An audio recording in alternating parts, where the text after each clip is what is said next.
They were so sure of themselves. That's the part that made me laugh, not the insult, not the fine, not the lie, but because they assumed I wouldn't do anything. They mistook silence for surrender. They mistook patience for weakness. But from the moment they aggressively touched my family member, they had no idea this war was just beginning. Let me know in the comments if you've ever wondered why you were punished for something as silly as the story I'm about to tell you next. Let me introduce the key players in this neighborhood drama. I'm David Thompson, 45 years old, a retired California state land inspector who spent 2 decades untangling property disputes, zoning violations, and bureaucratic fraud cases that would make your head spin. After dealing with crooked developers, illegal construction schemes, and paper-pushing tyrants for most of my career, I thought retirement to our beautiful 50-acre ranch would bring peace and quiet. My wife Sarah, a former paralegal, and I bought this property 3 years ago specifically to escape the politics and power games of city life. Our German Shepherd Max was supposed to be living his best life, running free across rolling hills and creek beds, far from the prying eyes of urban busybodies. Then there was Karen Henderson, 52 years old and the self-appointed supreme ruler of Paradise Hills. She had somehow managed to get herself elected as HOA chairwoman for 3 consecutive years, wielding her clipboard and citation book like weapons of mass destruction.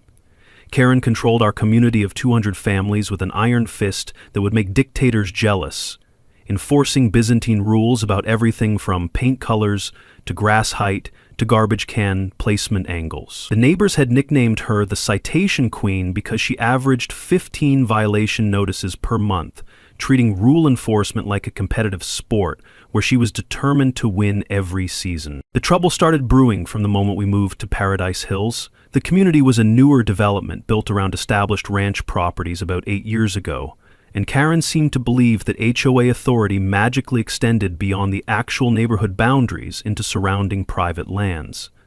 She had already tangled with 2 other longtime ranch owners, eventually driving both families to sell their properties and move away rather than deal with her constant harassment. Karen saw my ranch as her next conquest, and my practice of letting Max roam freely on my own land became her opening attack in what would become an epic war of wills. The harassment campaign began with military precision the day after that first citation arrived. Week 1 established Karen's pattern of psychological warfare through what she called morning wellness patrols.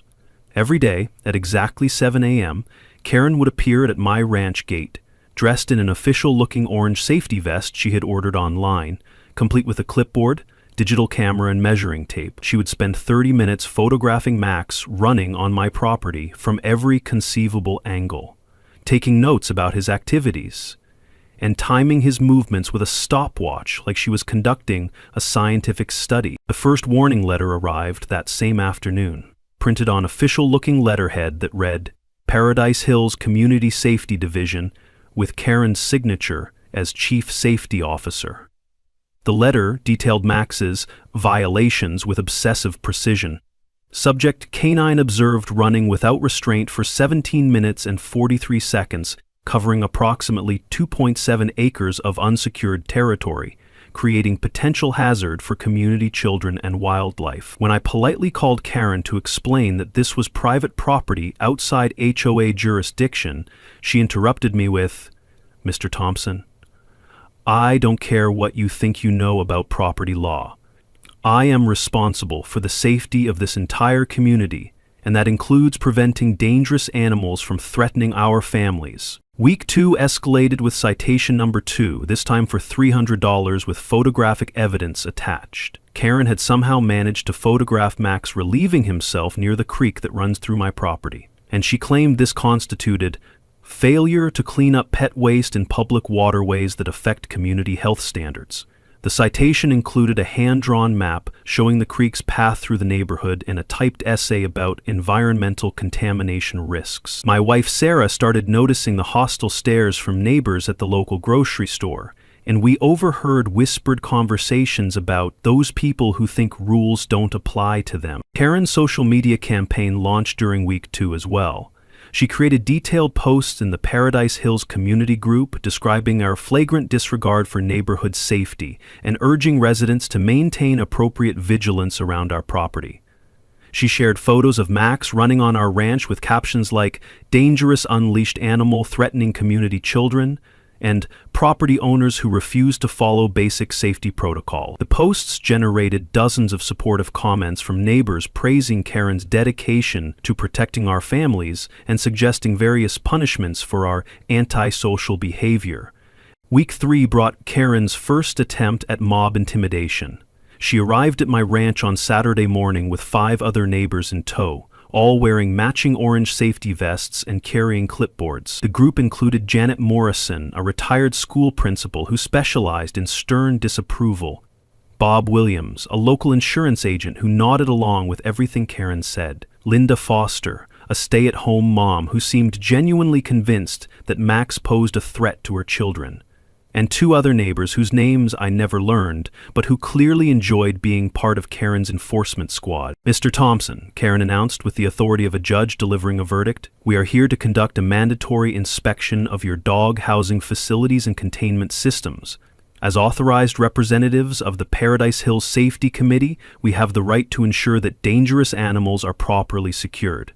When I pointed out that no such committee existed and that they were trespassing on private property, Karen pulled out her phone and started recording. "Are you refusing to cooperate with legitimate community safety officials? Are you admitting that you're hiding unsafe conditions that could endanger neighborhood children?" The confrontation escalated when Bob Williams stepped forward and said, "Look, Dave, we're all reasonable people here. Just let us take a quick look around and document that everything's safe and we can put this whole misunderstanding behind us."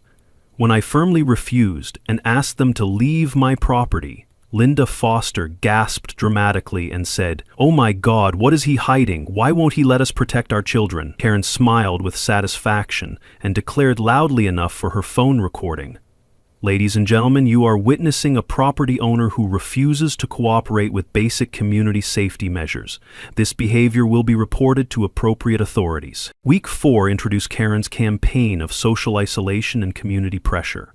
She sent a mass email to all 200 families in Paradise Hills with the subject line, "Urgent, Community Safety Alert, Dangerous Dog Situation."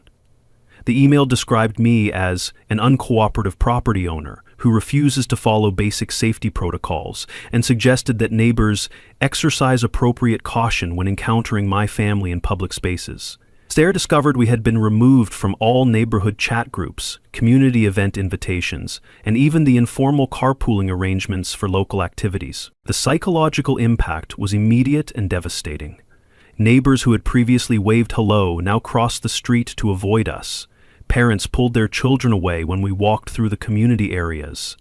Sarah was disinvited from a book club she had joined, and I noticed that conversations stopped whenever I entered local businesses. Karen had effectively turned us into social pariahs, using nothing but rumors, implications, and carefully crafted suggestions about our character. And the cruelest moment came when our 8-year-old neighbor Lucy, who had always loved playing with Max, ran away crying when she saw us at the community playground.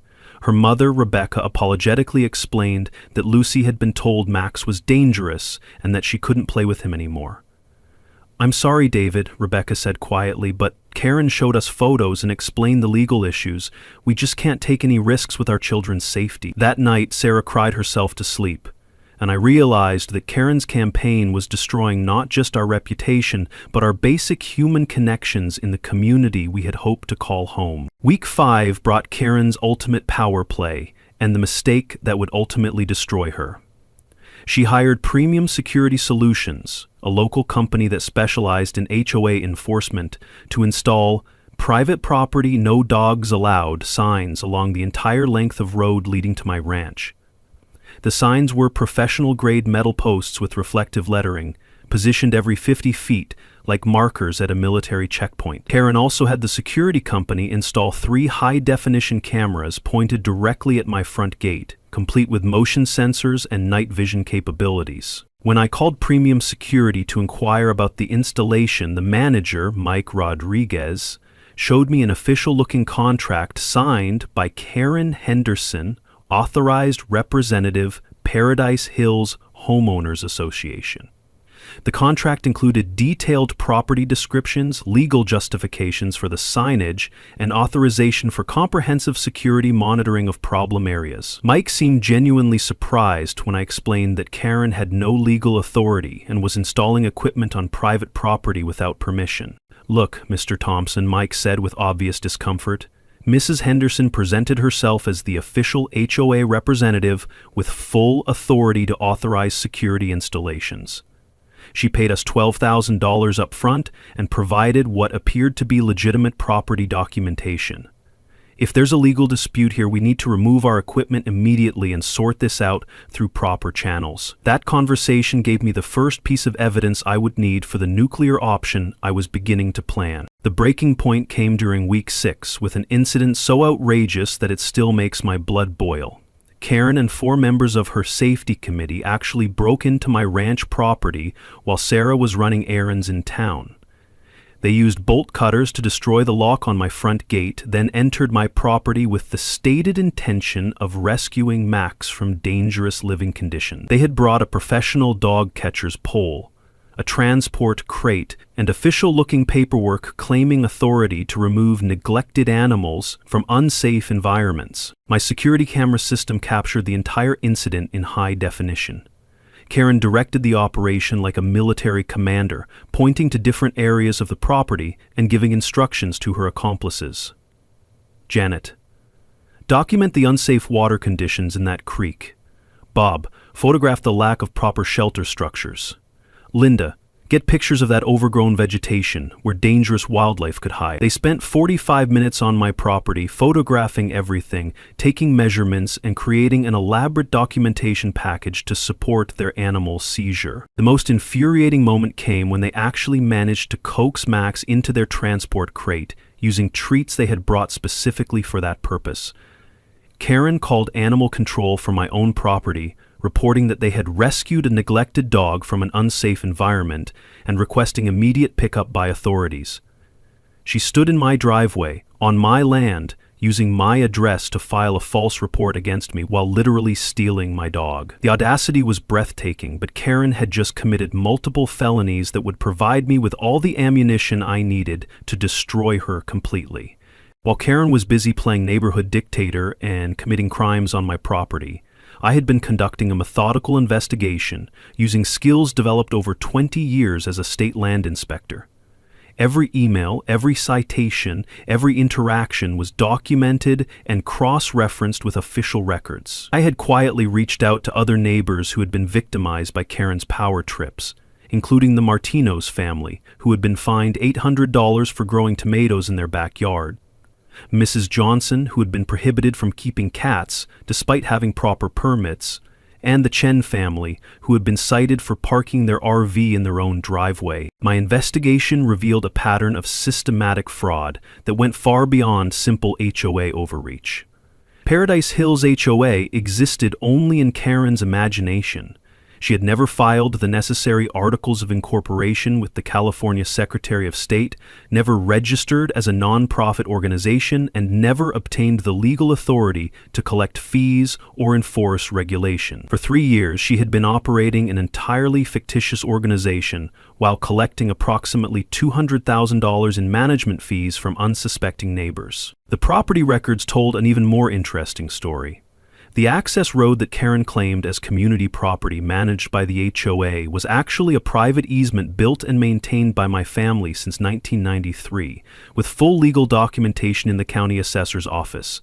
Every sign Karen had installed, every camera she had placed, and every citation she had issued was based on her trespassing on property she didn't own and had no authority to regulate. But the most devastating discovery came when I researched the 15-acre parcel where Karen was building her elaborate HOA community center and administrative offices. The land was designated as protected wetlands under California environmental law, requiring special permits and environmental impact studies for any development.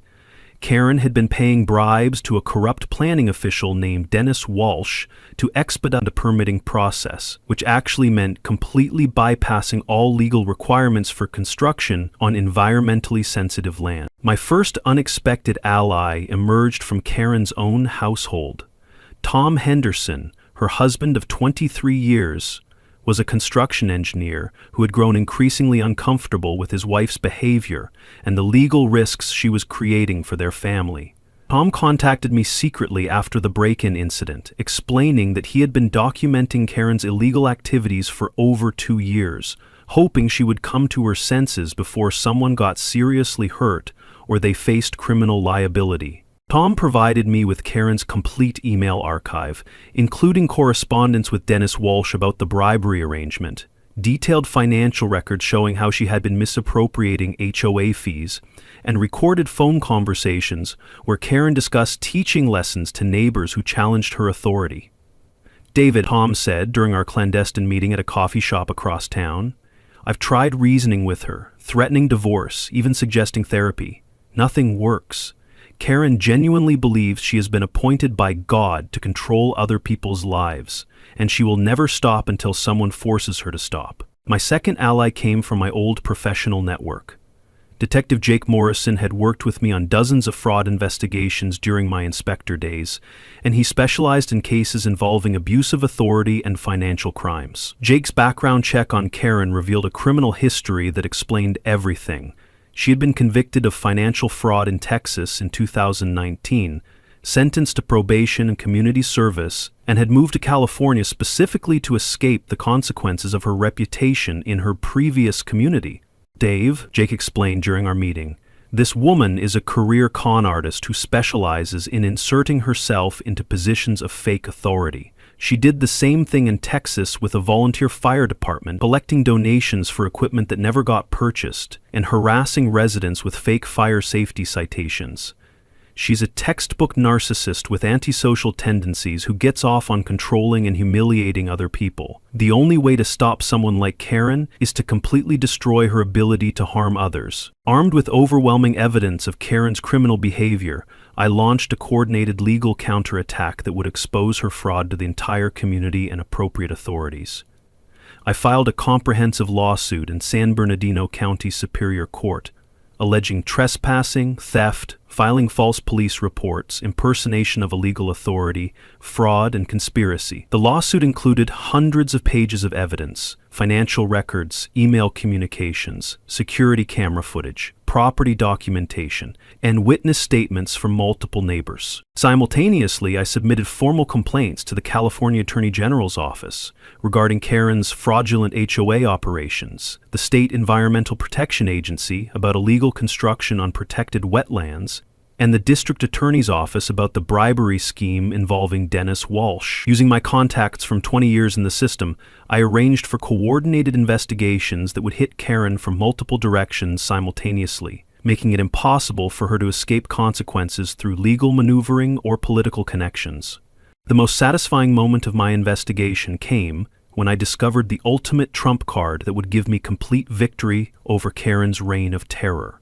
During my research into the original property grants for Paradise Hills, I found documentation proving that the entire development had been built on land that the state of California had granted to my family in 1995 for environmental conservation purposes. The grant had been part of a wetlands preservation program, but the documentation had been lost during a bureaucratic reorganization in 2003. This discovery meant that I potentially had legal claim to the entire Paradise Hills development if I could demonstrate that the land was being used in violation of the original conservation easement.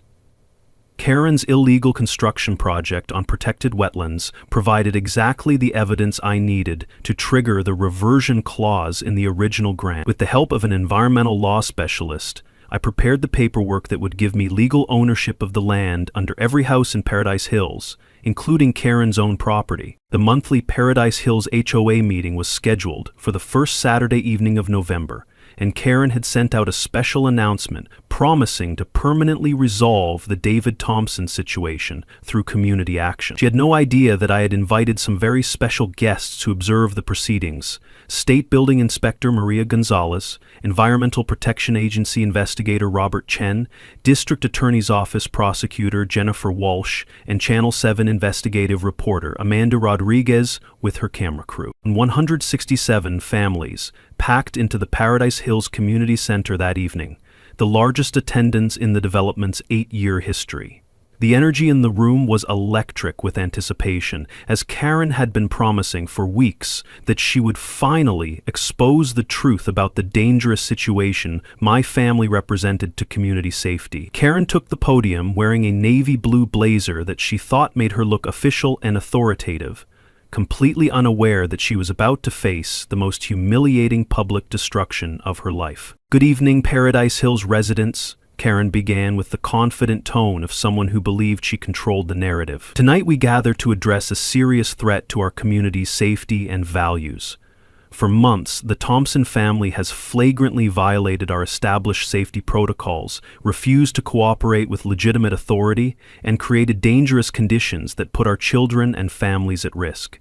Tonight we will vote to permanently expel this family from our community and take legal action to protect our property values and quality of life." The crowd murmured with approval, and Karen smiled with satisfaction as she continued her prosecution speech. "I have documented evidence of multiple violations, photographic proof of dangerous animal behavior, and witness statements from concerned neighbors who fear for their family's safety. The Thompson family has shown complete disregard for our community standards and democratic processes. They believe they are above the rules that the rest of us follow voluntarily for the common good." I stood up calmly and asked permission to address the community before any voting took place. Karen tried to refuse, claiming that disruptive individuals weren't allowed to speak at official meetings. But the crowd was curious about what I had to say. Several neighbors called out, "Let him speak, and we want to hear his side." Karen reluctantly agreed, probably confident that nothing I could say would change the outcome she had orchestrated. I walked to the front of the room, connected my laptop to the projection system, and began the presentation that would change everything. "Good evening, neighbors. I'm David Thompson, and before I retired to Paradise Hills, I spent 20 years as a California state land inspector investigating property fraud, illegal construction, and abuse of authority. Tonight, I want to share some very interesting discoveries about the organization that has been collecting your money and issuing citations in this community." My first slide showed the official California Secretary of State database search results for Paradise Hills HOA. According to state records, Paradise Hills Homeowners Association does not exist as a legal entity anywhere in California. Karen Henderson has been collecting approximately $200,000 in management fees from your families over the past 3 years, without any legal authority to operate as a homeowners association. The murmur that went through the crowd was like the sound of a dam beginning to crack, and I could see Karen's confident expression starting to crumble. The second slide displayed the official property records and survey maps for the entire Paradise Hills area.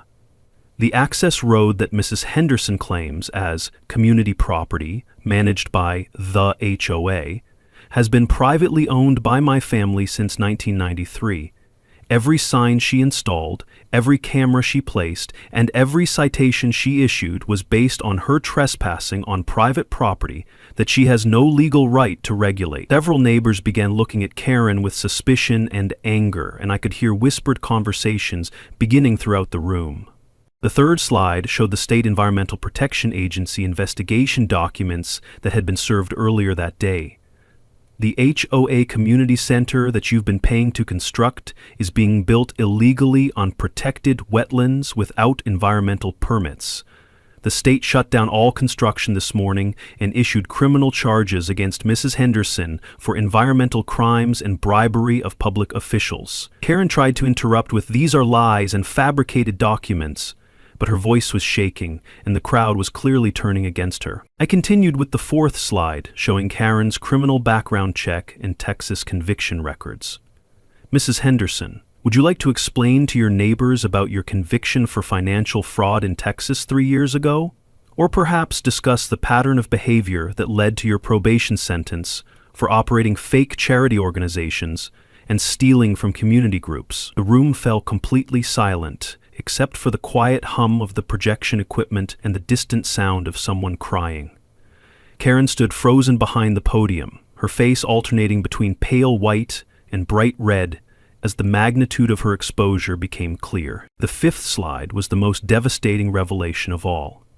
Here's the most interesting discovery from my investigation.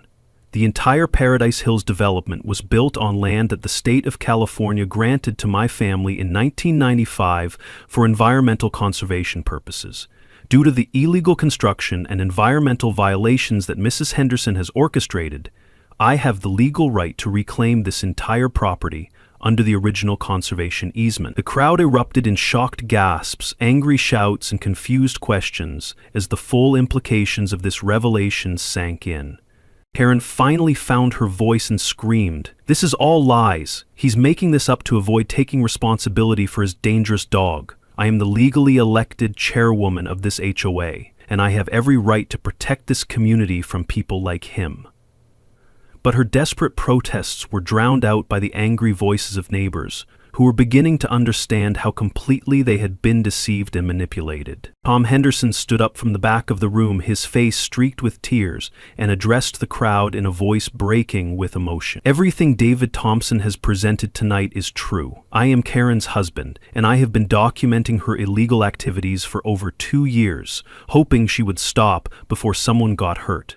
I have financial records, email communications, and recorded conversations proving every allegation.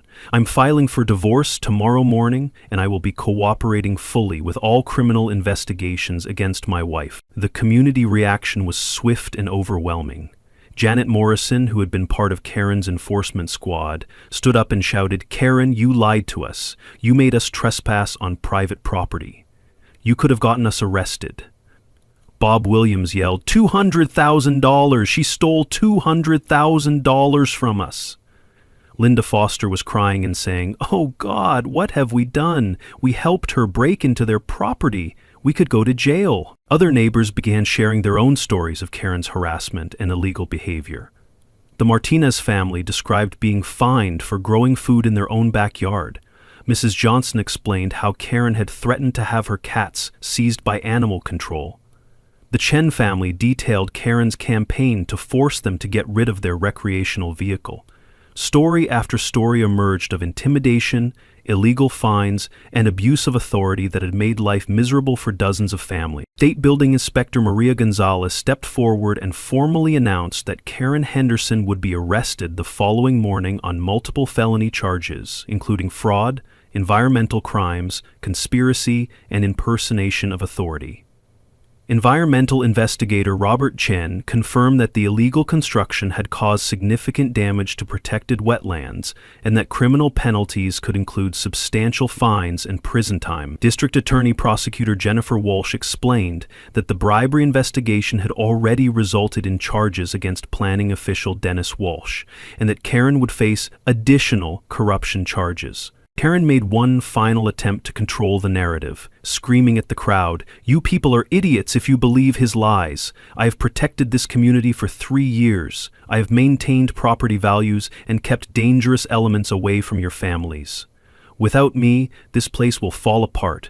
But her words only inflamed the crowd further, and several neighbors began moving toward the front of the room with obviously hostile intention. I concluded my presentation by addressing the community's fears about their property ownership. I want to be absolutely clear about my intentions regarding the land ownership issue. While I do have legal claim to this property under the original conservation easement, I have no desire to displace any of your families from your homes. Instead, I propose that we work together to establish a legitimate, democratic homeowners association based on actual legal authority and transparent financial management. We can create a community organization that serves residents' interests rather than one person's power fantasies. The meeting dissolved into chaos as Karen pushed through the increasingly hostile crowd and fled to her car, followed by angry residents demanding refunds of their legal fees and explanations for 3 years of harassment. Channel 7 reporter Amanda Rodriguez captured Karen's dramatic exit and the community's celebration of her downfall, creating footage that would be broadcast throughout Southern California and eventually go viral on social media platforms. 6 months later, Paradise Hills had transformed into everything a genuine community should be. Karen Henderson had been sentenced to 2 years in prison, followed by 5 years probation, and ordered to pay $400,000 in restitution to the community and environmental restoration funds. The criminal investigation had expanded to include several other California communities where Karen had operated similar fraud schemes, making her a poster child for HOA abuse and corruption. Tom Henderson had divorced Karen immediately and become one of our most valuable allies in rebuilding the community's legal and social structures. He provided detailed testimony that helped convict Dennis Walsh and expose the broader corruption network that had enabled Karen's crimes. Tom also used his construction engineering expertise to help design the legitimate community improvements that residents actually wanted, rather than the grandiose projects Karen had planned to enrich herself. Implicitly, the community elected me as chairman of the newly established and properly incorporated Paradise Hills Homeowners Association, with bylaws that emphasized democratic participation, financial transparency, and respect for individual property rights. We reduced monthly fees from $300 to $75 per household, while actually improving community services and maintenance. The arbitrary rules about paint colors, grass height, and pet restrictions were eliminated entirely, replaced with reasonable guidelines focused on actual safety and property maintenance rather than aesthetic control and social conformity. Paradise Hills became a model for healthy community organization throughout Southern California. We established citizen oversight committees, mandatory financial audits, and term limits for all elected positions to prevent any future concentration of power in the hands of potentially corrupt individuals. The community newsletter, once Karen's propaganda tool, became a genuine forum for residents to share information, organize activities, and address concerns through democratic processes, rather than authoritarian decree. The physical transformation of our neighborhood was equally dramatic. We built a real community center on the site where Karen's illegal construction had been planned, complete with meeting rooms, a library, exercise facilities, and activity spaces for children and seniors. The Martinez family expanded their community garden concept into a neighborhood-wide program where residents could grow vegetables, flowers, and herbs in shared spaces that brought people together rather than driving them apart. Mrs. Johnson became our official community cat coordinator, managing a trap-neuter return program that addressed feral cat populations while allowing residents to keep pets according to their individual circumstances rather than blanket prohibitions. The program became so successful that other communities began copying our approach to animal management based on education and cooperation rather than punishment and control. Max, the German Shepherd whose free-running lifestyle had triggered this entire adventure, became the unofficial mascot and beloved symbol of our community's transformation. Children throughout Paradise Hills knew Max by name and would run to greet him during our evening walks through the neighborhood. Parents who had once crossed streets to avoid us now invited us to birthday parties, barbecues, and community events. Sarah and I went from being social pariahs to respected community leaders.